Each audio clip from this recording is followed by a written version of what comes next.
wabarakatuh. Waalaikumsalam warahmatullahi wabarakatuh. Asyhadu an la ilaha illallah wa asyhadu anna Muhammadar Rasulullah. Allahumma sholli ala sayyidina Muhammad wa ala ali sayyidina Muhammad. Amma ba'du. Yang saya hormati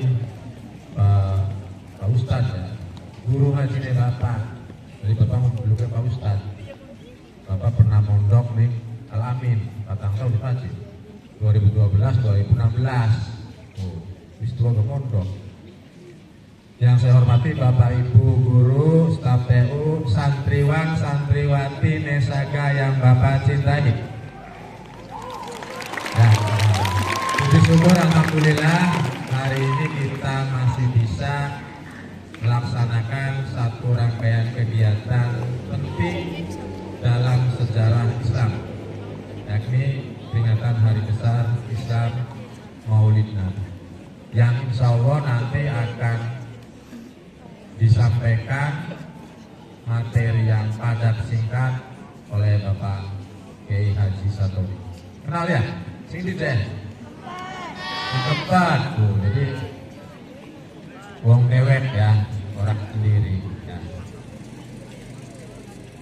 Hari ini ada beberapa rangkaian selain Maulid Pak Ustadz, Pak Kiai. Setelah ini ada santunan. Setelah itu disambung P5 kelas 8 dan kelas 9 ya? Kelas 9. Kelas 9-nya aja ya, kelas 9. Ada lomba tumpeng dan lain sebagainya. Dan nanti setelah kegiatan berakhir, selesai kegiatan sudah kembali ke sekolah, ke rumah masing-masing ya. Jadi tidak ada kegiatan siang. Sudah dipahami? Jelas? Ya, masih banyak orang tua apa nanti eskul tidak. Hari ini hari istimewa. Jadi free ya. Kita hormati Maulid Nabi, bulan yang penuh berkah bagi umat sedunia. Yang kedua, saya ucapkan terima kasih Pak Haji telah datang ke sekolah kami. Mohon maaf apabila sambutan dan tempatnya kurang berkenan, karena Bapak tutup siapanya nanti. Yang terakhir, Bapak berpesan pada anak-anakku semua, tolong perhatikan, jangan ngobrol nanti ya pada saat tausiah, dengarkan intisari dari materi yang disampaikan. Bapak nggak pernah bosan ini dengan Pak Kiai. Acara ngunjung, acara di masjid ya. Sekarang Bapak undang mesti ini. Sudah berkali-kali bertemu tapi nggak pernah bosan. Karena orangnya humoris ya. Itu saja sambutan dari Bapak. Bapak akhiri, wabillahi taufiq, wassalamualaikum warahmatullahi wabarakatuh. Warahmatullahi wabarakatuh.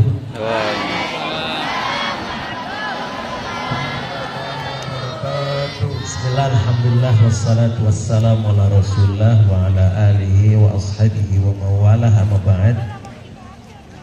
Kepala Sekolah SMP Negeri Gebus Wetan yang saya hormati, para guru dan para tenaga pendidikan di SMP negeri ini yang saya hormati, anak-anak siswa-siswi SMP Negeri Gebus Wetan yang mudah-mudahan sehat walafiat, diberikan barokah oleh Allah Subhanahu wa taala. Nanti Abah akan menyampaikan sampai jam 8. Berarti 40 menit. Sanggup nggak? Abah biasa nih sampai jam 9 menggembala kambing. Urus kambing. Sebab apa? Nabi Muhammad itu kecilnya, dengar ya, pernah menjadi penggembala kambing. Betul nggak? Nabi Muhammad juga pedagang.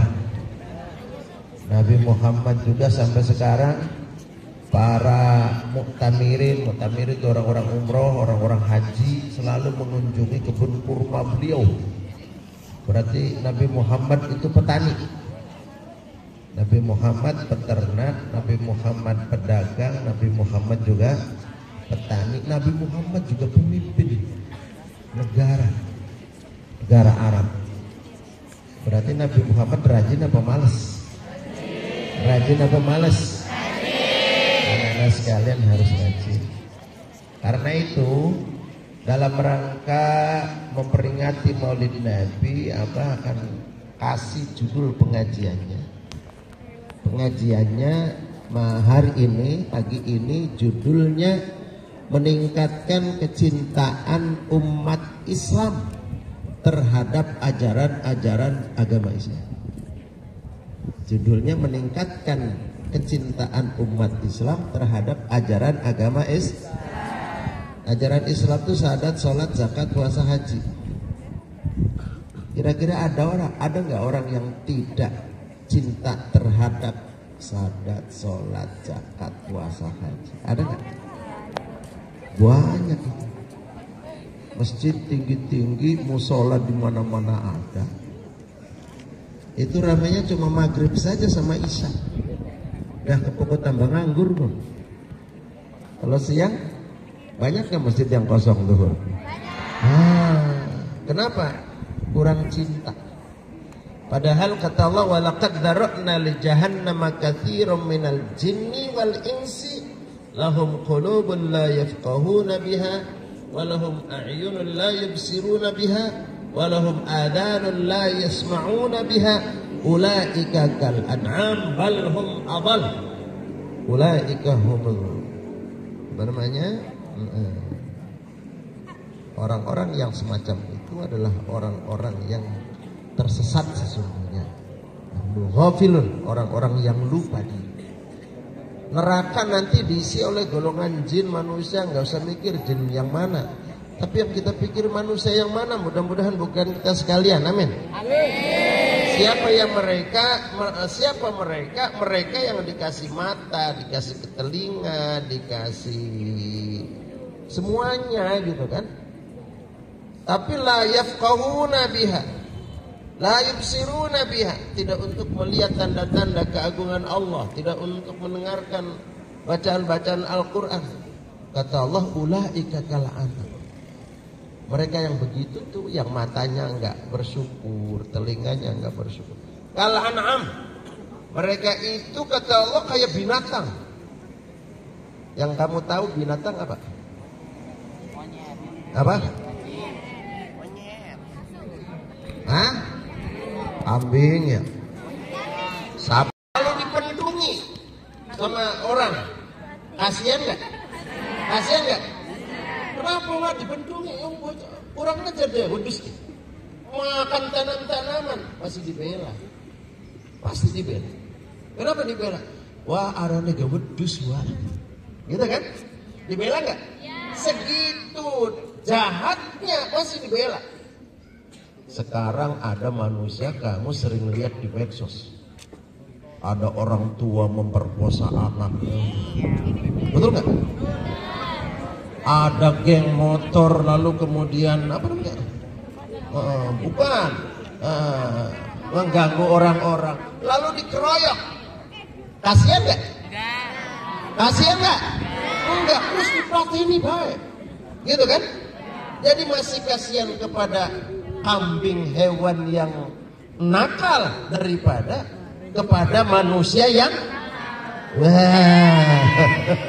daripada manusia yang nakal, betul nggak? Maka kamu jangan pernah nakal, jangan pernah nakal. Yuk kita dimulai ketika kita cinta terhadap ajaran agama Islam. Kata Allah Al-Baqarah 31, Al-Imran 31. Qul in kuntum tuhibbuna Allah fattabi'uni yuhibbukum Allah wa yaghfir lakum dhunubakum wallahu ghafurur rahim.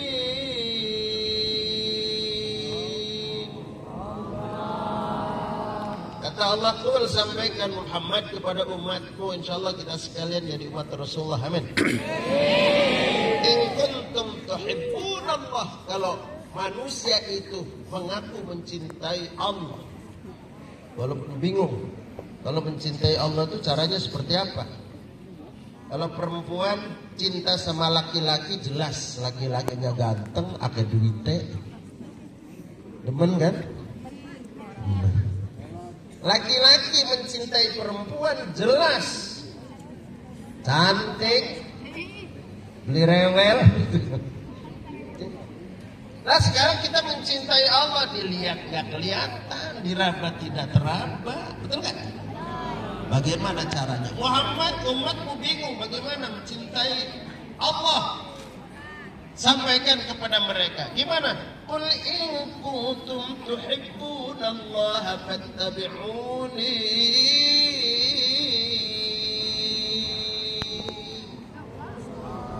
Caranya ikuti aku, kata Rasulullah.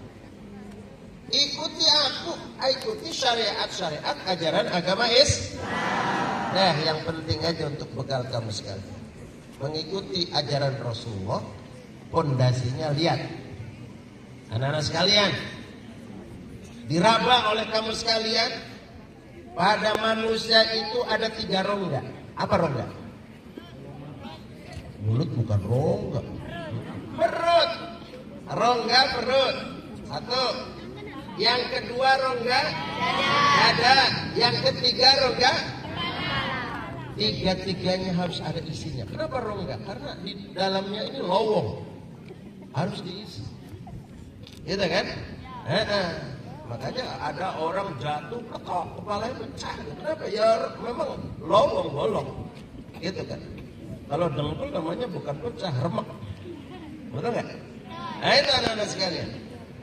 Lah perut kita ini rongga, lowong. Ada isinya nggak? Apa isinya? Makanan dan minuman. Makanan dan Minuman. mau nggak menjadi orang yang jasmani dan rohaninya yang sehat? Jasmani rohaninya sehat mau? Hati-hati dengan isi perut. Hati-hati dengan isi. Siap? Mau? Apa doakan jadi orang kaya? Jadi orang sukses. Tapi isilah perutnya dengan makanan yang halal. Kata Allah dalam Al-Imran, bukan Al-Imran, Al-Baqarah 168. Ya ayyuhan nasu kulu mimma fil ardi halalan thayyiban.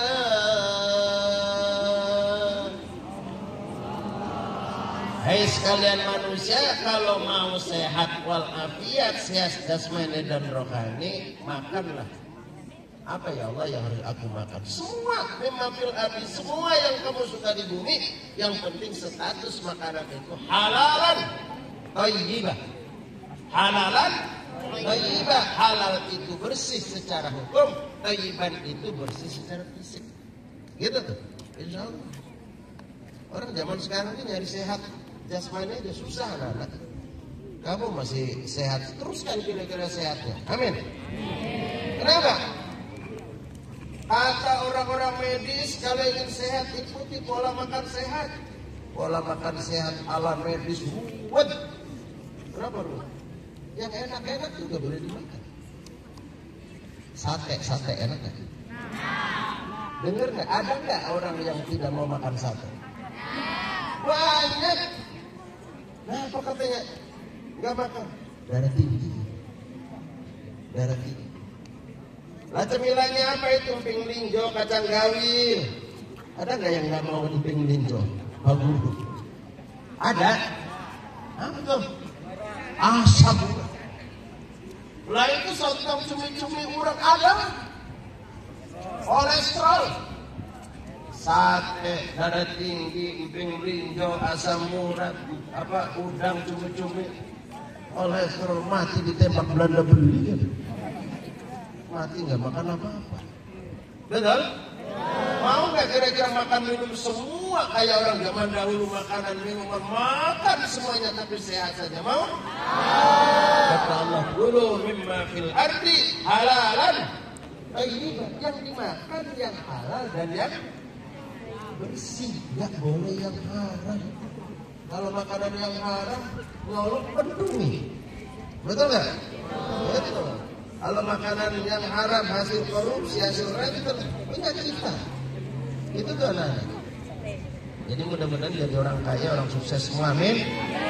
Makanlah dan minuman sesuatu yang baik dan halal. Siap ya? Siap ya?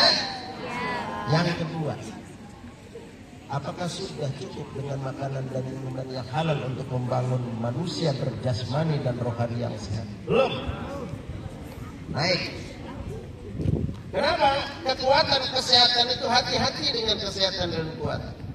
Sehat dan kuat itu ibarat mobil baru, bensin full, mesinnya gres, hebat gak? Hati-hati dengan supirnya. Hati-hati dengan supir, sebab mobil baru kalau supirnya baru kurang pinter, asal jempol kaki nempel di gas saja lalu. Kalau tidak lihai, tidak pinter, bisa tabrakin orang, celaka, betul nggak? Apa sifat kehidupan? Hati. Di rongga dada kita ini ada hati-hati dengan hati. Gimana? Bersihkan hati. Wasyaqqal malakal sadruhu syarif ladaiha wa akhraja minhu 'alaqatan damawiyah wa azala minhu hatta syaitan wa bidalji salam.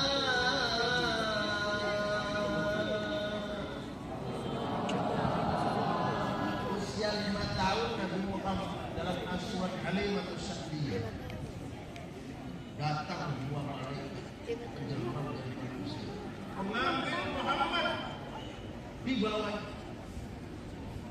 Lalu menjelang Mi'raj, Isra Mi'raj, Nabi Muhammad juga didatangi oleh malaikat Jibril Mikail, dibawa ke tengah-tengah Masjidil Haram, disandarkan di dinding Ka'bah dekat sumur Zamzam. Wasyaqqal malakani sadrahu, dibelah dadanya. Dada beliau dibelah, wa akhraja minhu 'alaqatan damawiyah, dan di dalam dadanya dikeluarkan darah kental yang berwarna hitam. Ternyata itu adalah hati. Hatinya dikeluarkan, yang menjadi inspirasi besar oleh ulama besar ahli kedokteran yang punya Ibnu Sina, Pak. Kata Imam Ibnu Sina, Muhammad itu berada. Lah, kok di dadanya dikeluarkan bagian dari anggota tubuhnya, hati. Lalu dimasukkan lagi. Tidak benar. Oh, berarti nanti ke depan umatnya kalau ada persoalan di dalam dadanya, di dalam tubuhnya, bisa dioperasi, dikeluarkan, masukkan lagi, tidak harus mati. Maka mulai saat itu mulai ada ilmu teknologi bedah dokteran. Siapa yang memulai? Ibnu Sina, ulama besar. Oleh karena itu saya doakan, kira-kira kamu sekalian jadi dokter. Ada yang jadi dokter, dokter bedah, apa namanya, sesar. Amin. Sebab saya Pak Guru, Pak Kepala mikir, biasanya kalau sesar, ini menantu saya aja, habis lahiran sesar. Biasanya kalau sesar itu dokter sesarnya laki-laki atau perempuan? Laki-laki atau perempuan? Laki-laki, Pak. Enak pun jadi dokter sesar ya.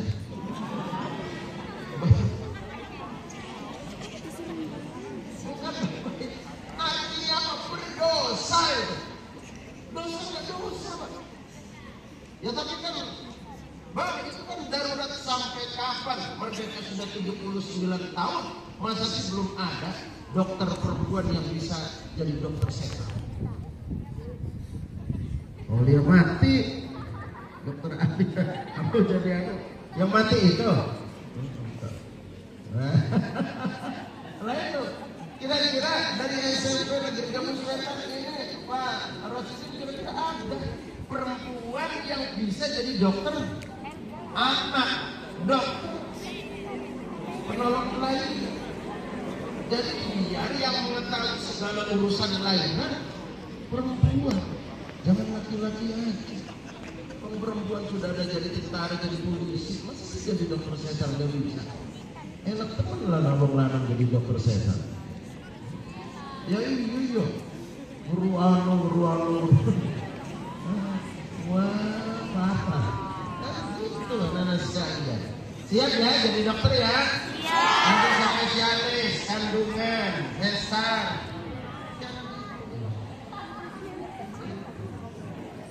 Nah, laki-lakinya siap jadi tentara, siap jadi polisi, amin. Siap jadi bupati. Supaya bupati bermayungi, ya. Kita harus orang bermayu. Saya takut juga. Saya takut ketika Indramayu Barat Mekar yang jadi bupati bukan orang Indramayu Barat. Harus orang sini. Makanya saya siapkan, insya Allah doakan. Jangan lama-lama akan terlahir setelah itu akan menjadi universitas di alam. Kenapa? Gak ada orang yang berampas badan untuk membuat perguruan tinggi. Itu akan di tempat kampung saya siapkan. Untuk apa? Memperdekat dan meningkatkan kualitas sumber daya manusia. Nah, lalu hati Rasulullah bedah itu diapain? Wa azzala minkum. Ada santapan rohani yang kami sampaikan oleh Habib Sabah, gitu kan? Bagi musim Habib. Adik-adik sekalian, anak-anak sekalian, Bapak Ibu guru, kepala yang saya hormati, isinya apa? Hikmatan wa ma'aniyah, imannya diisi dengan ilmu-ilmu agama, hikmah keagamaan, wa ma'aniyah imaniyah, dan diisi dengan nilai-nilai keimanan yang mantap. Amin. Mudah-mudahan imannya mantap semua. Pastikan kita hidup ini 100 tahun aja nggak betah. 100 tahun aja nggak betah, tapi kita pindah ke alam berikutnya, Allah berikan kenikmatan. Amin. Apa bekalnya? Iman dan menjalankan syariat agama Islam. Yang rajin kamu pada bisa ngaji Al-Quran teruskan, kira-kira jalankan isi dan kata. Nah, anak-anak sekalian, yang ketiga tadi apa? Rongga perut. Yang kedua rongga dada. Yang ketiga rongga kepala. Di kepala ada apa? Otak. Ada? Otak. Jangan kepolo mau kambing. Otak sama kepolo itu sama. Tapi kalau kepolo isi kepalanya kambing. Kalau isi kepala manusia namanya otak. Harus diisi ya, supaya jangan dikatakan otaknya tumpul, otaknya ngeres, otak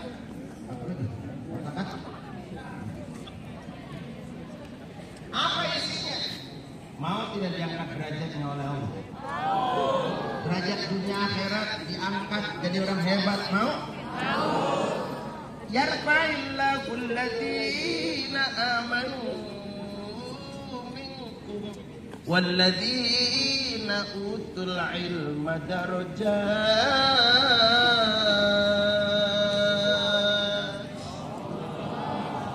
Allah akan mengangkat derajat golongan manusia.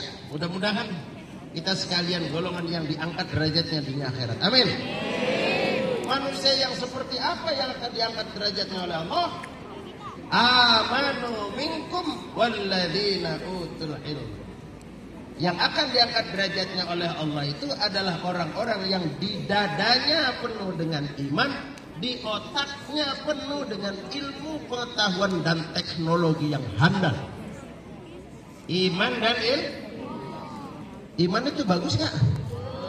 Bagus tidak? Bagus. Tapi hati-hati ketika iman tidak pakai ilmu. Beriman tanpa ilmu, Pak Guru, gampang ketipu. Orang beriman tanpa ilmu mudah sebaliknya banyak ilmu tidak punya iman, jadi tukang tipu. Pilih yang mana? Pilih ketipu apa pilih jadi tukang tipu? Apakah iya orang iman tanpa ilmu mudah tertipu? Anak-anak sekalian, kenapa negara Indonesia Allah berikan kesuburan tapi makmur belum datang kepada kita? Sebab kita sudah banyak iman, tapi kurang ilmu. Kata Nazam kitab Zuhud, wa kullu man bi ghairi ilmin ya'malu a'maluhu mardudatun la tuqbal. Setiap amal perbuatan yang tidak didasari dengan keilmuan, hasilnya ditolak. Gak ada hasilnya. Contoh, kenapa Indonesia subur tapi makmur belum datang pada kita? Sebab kita sudah penuh iman tapi kurang ilmu. Contoh, yang kamu pegang handphone, buatan mana? Jepang, Cina, Korea, betul nggak? Mereka udah maju. Motor yang kamu bawa, Jepang, Cina, betul nggak? Mobil yang kita pakai, Cina, Jepang, orang luar semua. Makanya kitanya nyawa bertahun-tahun muter-muter, nggak ada gudang, nggak ada lumbung, nggak ada kawak, nggak ada anyar, betul nggak? Selesai panen dijual semua. Wah, pejabat haji didol ini ya gak diantarakan Bang Jepang. Sebab semua yang kita pakai produknya produk mobil kita, motor kita, handphone kita semua. Jangan-jangan speaker pengen satu juga speaker Jepang.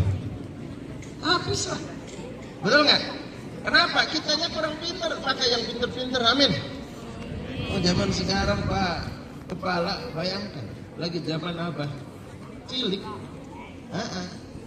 Produksi sawah itu memproduknya tuh dengan tangan sendiri. Kanggo pacul dorane gawe dewe. Betul nggak?